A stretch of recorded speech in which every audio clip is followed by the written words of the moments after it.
Lo que está ocurriendo dentro del ejército ruso ya no puede ocultarse. Soldados que se rinden en masa, promesas rotas y un sistema que trata a los hombres como material desechable. Más de 10,000 ya han dicho basta y el número sigue creciendo. Esto no es propaganda, son datos y cambian por completo el rumbo de esta guerra. Si quieres entender qué se ha roto realmente en el poder militar de Putin, por qué Ucrania está ganando una batalla silenciosa que Moscú no puede detener, entonces quédate hasta el final. Suscríbete ahora a The Military Show, dale like, comparte este análisis y deja tu comentario. Aquí no contamos rumores, contamos lo que otros no se atreven a explicar. Si un país pretende ganar una guerra, hay un requisito básico que no puede ignorar: contar con soldados dispuestos a luchar.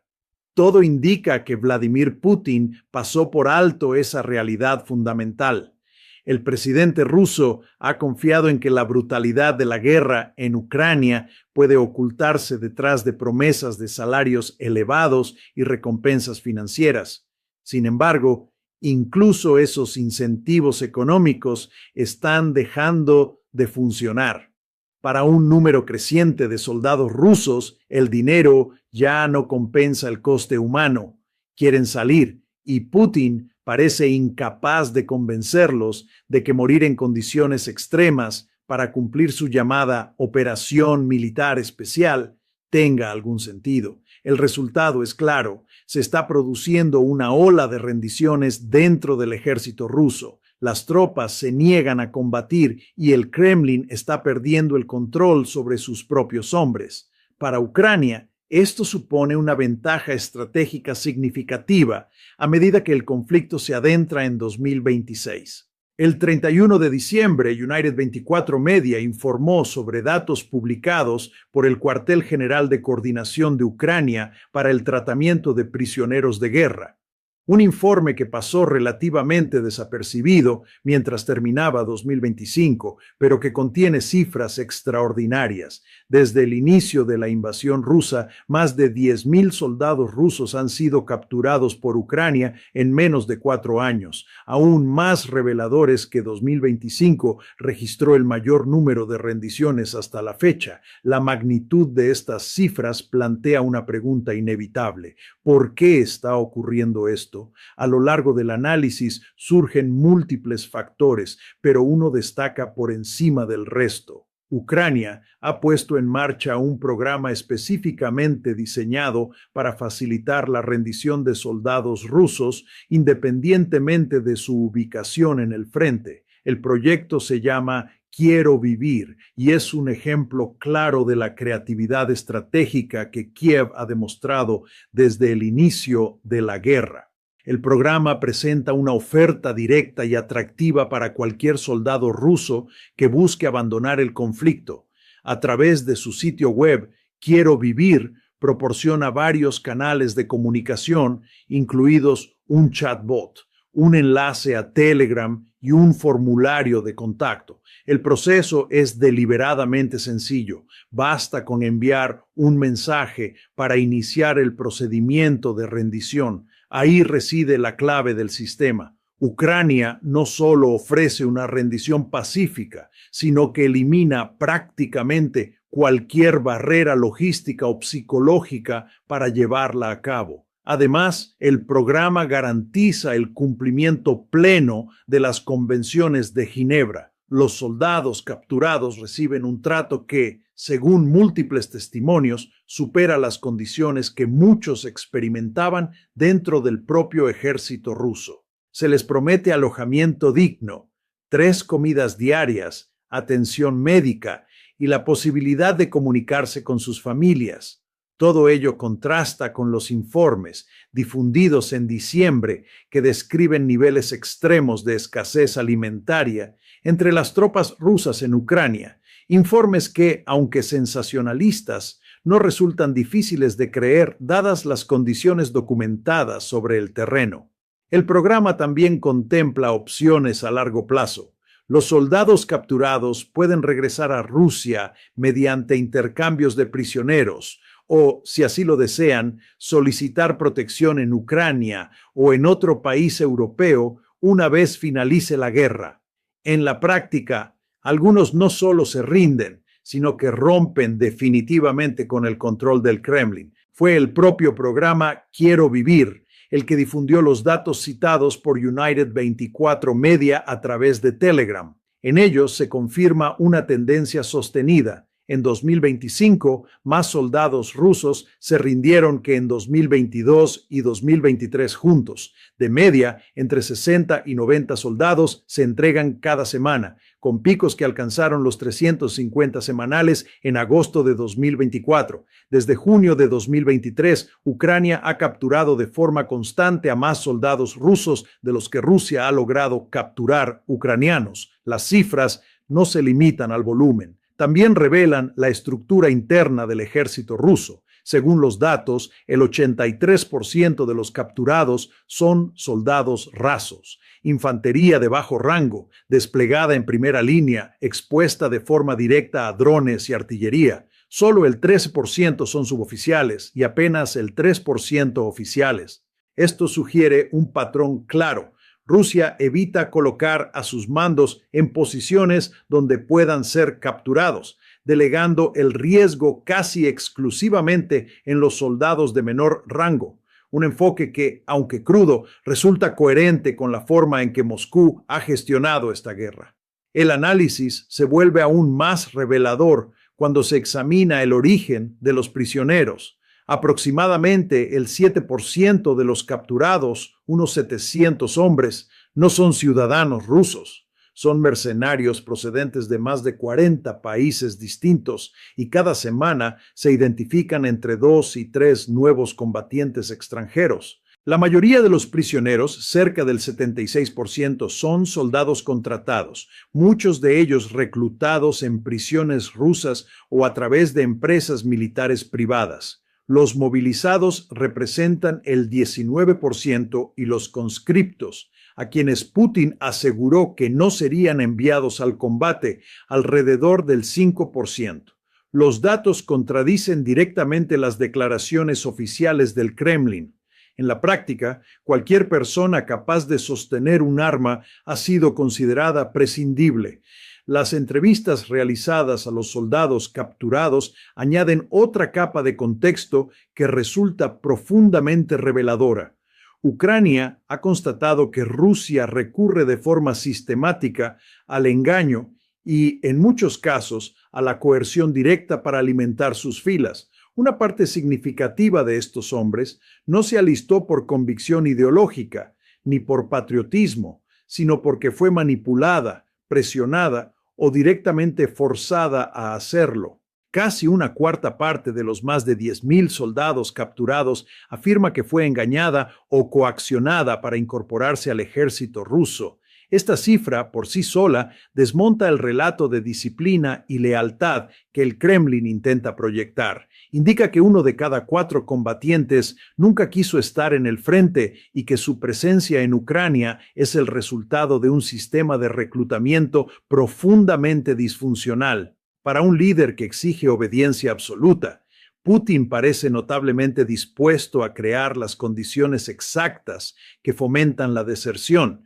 Reclutar a personas que no desean luchar o que desconocen a qué se enfrentan realmente es una fórmula segura para erosionar la moral desde dentro. Los datos también revelan una dependencia clara de perfiles socialmente vulnerables. Un 40% de los soldados capturados tiene antecedentes penales que incluyen delitos como robo, agresión, tráfico de drogas e incluso homicidio. Además, el 38% estaba desempleado antes de ingresar en las Fuerzas Armadas, el 30% no había completado la educación secundaria y solo un 7% contaba con estudios superiores. El patrón es evidente. Rusia está construyendo su fuerza militar a partir de los sectores más marginados de su propia sociedad, personas con pocas opciones económicas, escasas oportunidades educativas o antecedentes que limitan su futuro. Para el Kremlin, estos grupos representan una reserva de mano de obra militar fácilmente explotable. El uso de la coerción se refuerza en el caso de los presos. Para muchos, la elección es brutalmente simple: permanecer en prisión o ser enviados al frente en Ucrania. El hecho de que tantos opten por la guerra dice mucho sobre las condiciones del sistema penitenciario ruso, pero también sobre la desesperación de quienes aceptan estos contratos. A esta ecuación se suma otro elemento inquietante: la salud. Según United 24 Media, cientos de los soldados capturados padecen enfermedades crónicas graves, entre ellas VIH, tuberculosis, diabetes y diversos trastornos mentales. Estas cifras confirman lo que durante años fueron solo rumores sobre el estado real del ejército ruso. En septiembre de 2025, The Telegraph citó a Dmytro Shmailo, del Centro Ucraniano de Seguridad y Cooperación, quien reveló que Rusia estaba utilizando soldados enfermos en asaltos directos contra la ciudad de Pokrovsk. Muchos de estos hombres padecen exactamente las patologías identificadas en los datos del programa Quiero Vivir. Más aún, estos soldados son marcados visualmente. Se les obliga a llevar brazaletes que los identifican como infectados, una clasificación que los convierte, de facto, en unidades prescindibles. Según Shmailo, su equipamiento no difiere del de otras tropas, pero el nivel general de provisiones es bajo. La única diferencia real es la señalización que los distingue del personal considerado sano. Este uso de soldados enfermos no es un accidente, sino una consecuencia directa de la estrategia de reclutamiento. Al centrarse en personas pobres, poco educadas y con problemas de salud, Rusia ha transformado la guerra en una falsa escalera social. Así lo describió la BBC en enero de 2025 al analizar cómo los incentivos económicos se convirtieron en la principal herramienta de captación. En ese momento, los reclutas recibían pagos iniciales hasta un 450% más altos que antes, con salarios que podían alcanzar el 600% del ingreso medio ruso. Para quienes viven en los márgenes de la sociedad, esta oferta resulta casi irresistible. Lo que no se les explica es que ese ascenso prometido suele terminar frente a un dron ucraniano. Putin completa esta narrativa presentando el servicio militar como una vía de acceso a la élite nacional, una retórica cuidadosamente diseñada para atraer a quienes nunca han tenido estatus ni reconocimiento. En diciembre de 2024, la BBC citó al propio Putin describiendo a estos combatientes como la auténtica élite y el orgullo del país. No resulta sorprendente que muchos acepten.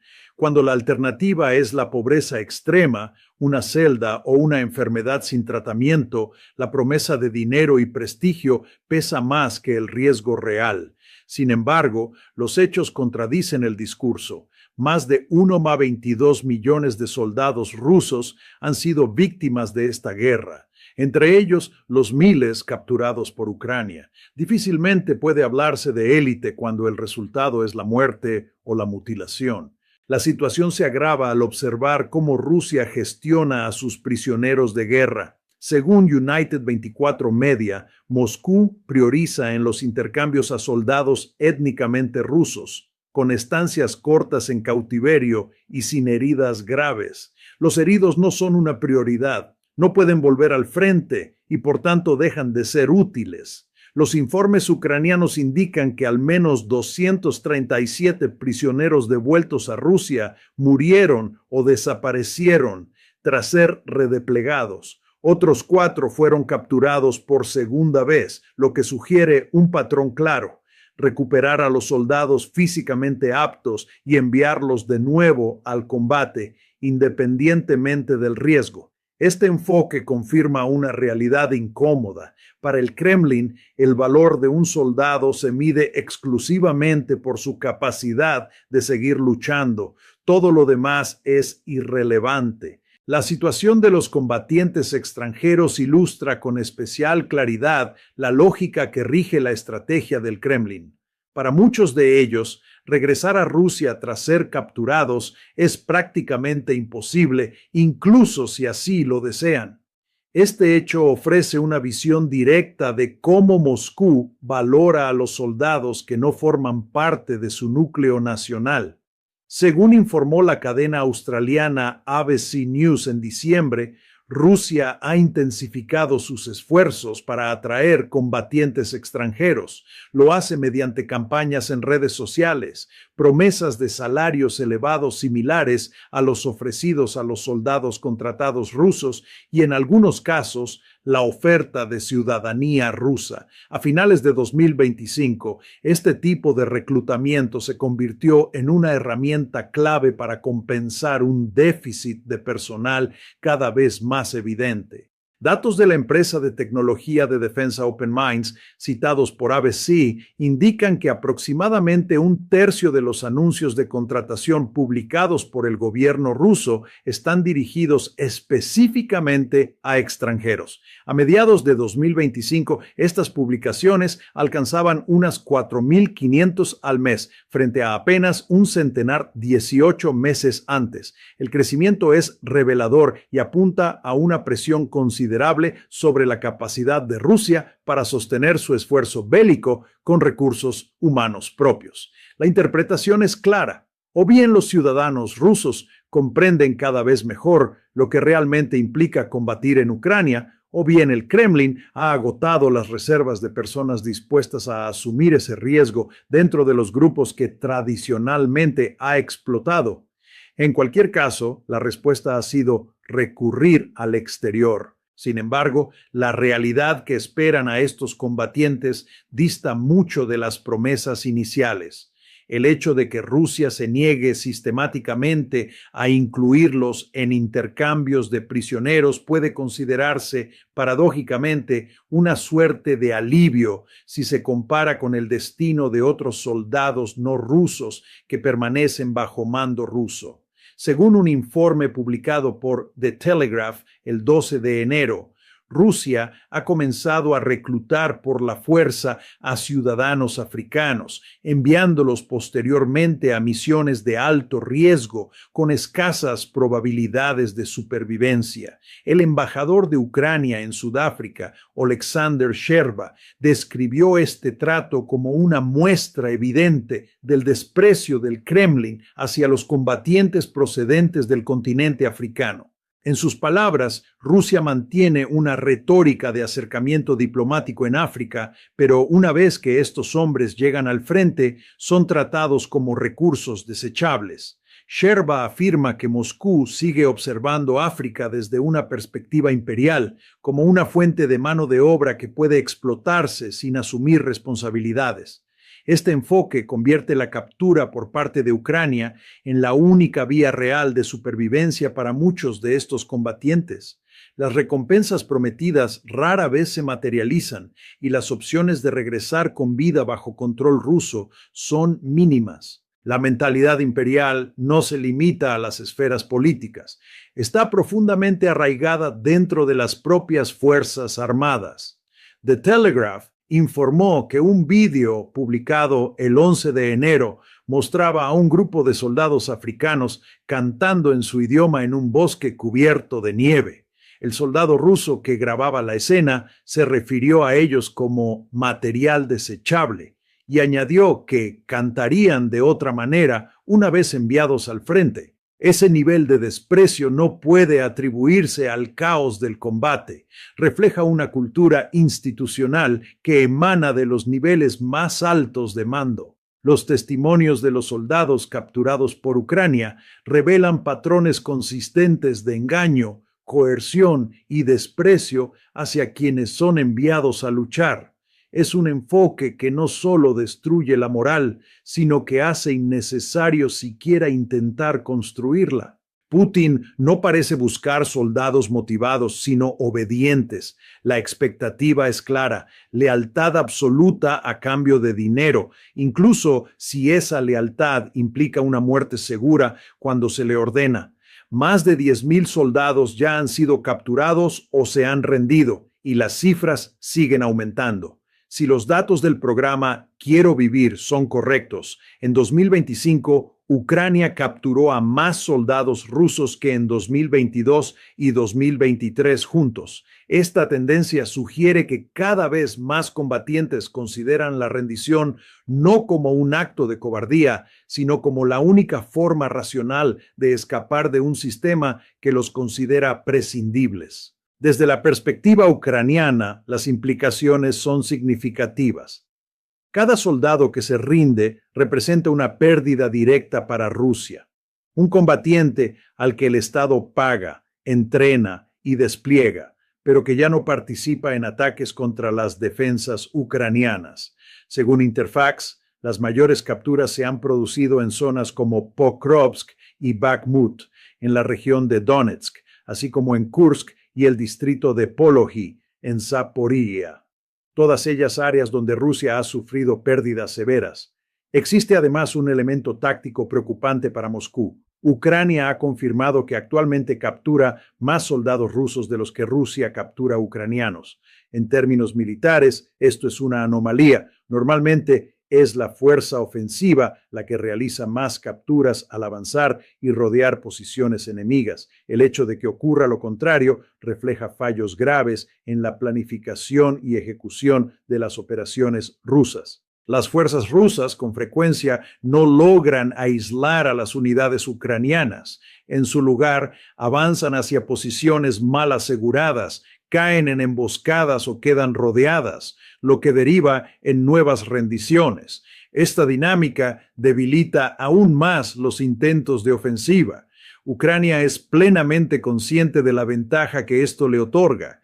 Por eso programas como Quiero Vivir no son solo iniciativas humanitarias, sino herramientas estratégicas. El Irregular Warfare Initiative ha descrito esta campaña como una forma moderna de guerra psicológica. A través de teléfonos móviles y redes sociales, Ucrania llega directamente a los soldados rusos, siembra dudas y ofrece una alternativa tangible al combate. El impacto va más allá del campo de batalla. Cada prisionero aporta información valiosa, desde detalles sobre el entrenamiento y la logística hasta datos sobre futuras operaciones. Incluso la captura de soldados de bajo rango permite a Ucrania anticipar movimientos y debilidades del ejército ruso. Además, un mayor número de prisioneros otorga a Kiev una posición más fuerte en los intercambios. En enero de 2024, Ucrania logró el regreso de 230 de sus soldados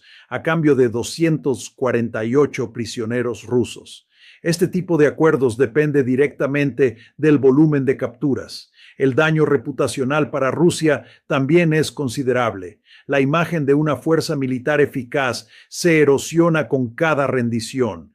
Para Putin, esta situación es insostenible. Rusia ya enfrenta un déficit estructural de personal y Ucrania está eliminando combatientes a un ritmo superior al que Moscú puede reemplazarlos. Algo fundamental se ha quebrado dentro del sistema militar ruso, y esa fractura está debilitando el control de Putin sobre sus propias fuerzas. Para comprender hasta qué punto este problema amenaza la capacidad de Rusia para continuar la guerra, merece la pena seguir analizando estos datos con atención. Para más análisis en profundidad sobre los desafíos internos del ejército ruso, suscríbase a The Military Show.